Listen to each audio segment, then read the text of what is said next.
الحمد لله رب العالمين والصلاة والسلام على رسوله الكريم أما بعد. محترم خورجان پختنه کړي چې د جنازې د مانځو طریقه څه ده. نو د جنازې د مانځو طریقه دا ده چې کله میت حاضر کړي شي نو یو به امام شي او باقی به مقتدیان شي. هغې دپاره به صفونه جوړ کړي شي. غوره دا ده چې سړی طاق صفونه جوړ کړي. د هغې نه پس بیا چې کله امام میت ته ودرېږي نو الله اکبر به ووایي، نو شاته مقتدیان به ورسره هم الله اکبر پټ ووایي.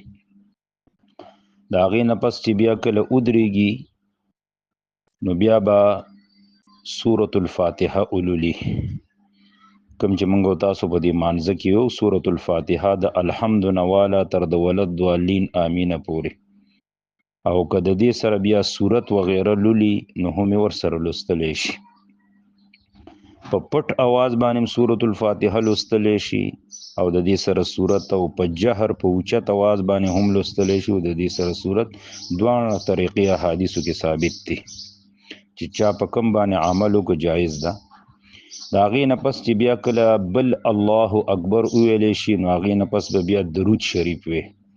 هغه درود شریف کوم چې موږ تاسو په مانځه کې ویو چې هغې ته درود ابراهیمي وایي، او بیا چې د هغې نه پس الله اکبر وویلی شي نو بیا به د دې میت دپاره دعا کې، او د جنازې باره کې د میت دپاره ډېرې دعاګانې راغلي دي. نو که ټیم زیاتو نو دعاګانې دغه ځای کې سړی جمع کولی هم شي، که نه نو د هغې نه چې یو دعا ووایي هم کافي کېږي. د هغې نه پس چې بیا کله څلورم الله اکبر وویلی شي نو هغې نه پس بیا سلام ګرځول دي. اوس دې باره کې درته زه احادیث ذکر کومه. یو حدیث دا دی چې دا د صحیح بخاری روایت دی، حدیث نمبر دی 1335. طلحه ابن عبدالله ابن عوف رضی الله تعالی عنہ وی چې صلیت خلف ابن عباس على جنازة فقرأ بفاتحة الكتاب وسورة وجهر حتى اسمعنا وقال ليعلم انها سنة وحق.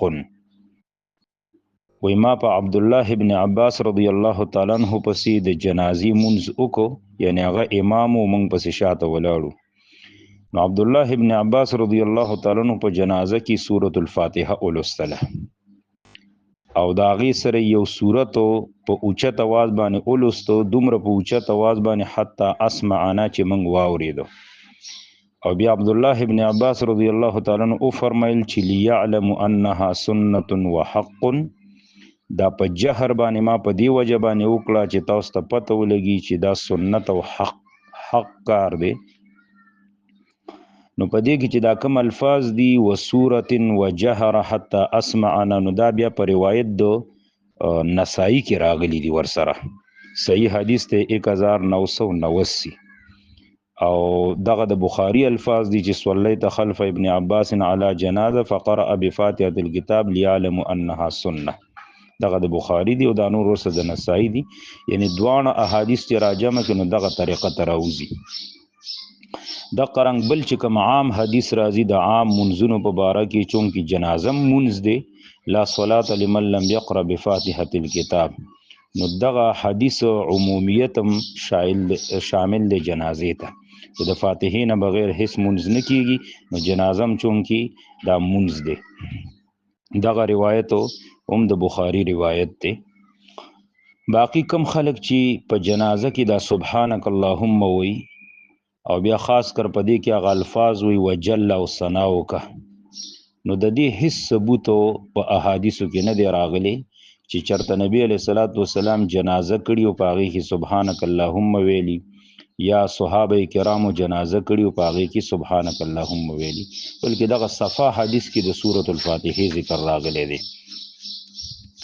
دې نه پسو بل حدیث دا دی چې دا د ابو امامه رضی الله تعالی عنہ دی چې فرمایي چې السنة فی الصلاة علی الجنائز ان یکبر ثم یقرأ بأم القرآن ثم يصلي على النبي صلى الله عليه وسلم ثم يخلص الدعاء للميت ولا يقرأ إلا في التكبيرة الأولى ثم يسلم في نفسه عن يمينه.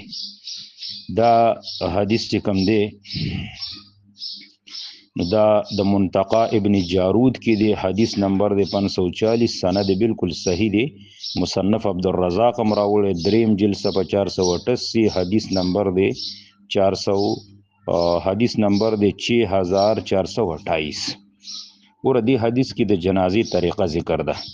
امامه رضی الله تعالی عنہ وی چې په جنازه کې سنت طریقه دا ده چې اول به سړی تکبیر وی الله اکبر، ثم يقرأ بأم القرآن، بیا به ام قرآن اولولي سورة الفاتحه، بیا به په نبی علیہ الصلوۃ والسلام باندې درود وی او بیا به خپ اخلاص باندې د میت د پاره دعا وکي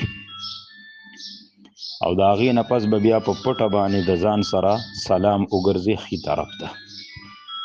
نو ګوره دې کې دا طریقه رااله. نو دغه د جنازې بس اسانه طریقه ده او بیا په درود شریف کې دغه الفاظ چې رحمت و ترحمت و غیره دام په حدیثو کې نه دي ثابت، بس سورة الفاتحه ده، دغه درود ابراهیمی دی او د میت د پاره دعاګانې دي.